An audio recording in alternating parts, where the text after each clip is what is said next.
દીકરા હવે એ કઈ હાથમાં રે બેટા. હવે રેડમાં દીકરા રેડમાં આપણે પાછું કરી લે. હું દીકરા પાછા ખેડૂના દીકરા કોઈથી ખરેખર લાસારી ન હોય બેટા, રડાઈ નહીં.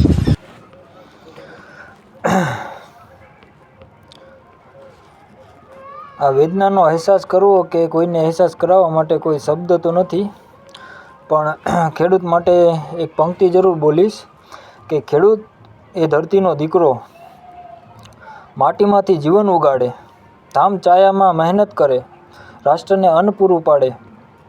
હાથમાં કાંટા, ચહેરા પર આંચ, દિલમાં આશા ને વિશ્વાસ. વરસાદ આવે કે દુષ્કર્મ ચડે, ખેડૂત ક્યારેય ના થાકે. માટીની સુગંધ એની સુગંધ છે, પસીનો એનો ગર્વ છે. બાબા સાહેબના સપના જેવો સમાનતાનો એ જર્વ છે. જે હાથ વાવે અન્ન અને ધન, તેને આપો માન, આપો સન્માન. ખેડૂત વિના કાંઈ નથી, જીવન એ છે ધરતીનો ભગવાન. જય જવાન, જય કિસાન.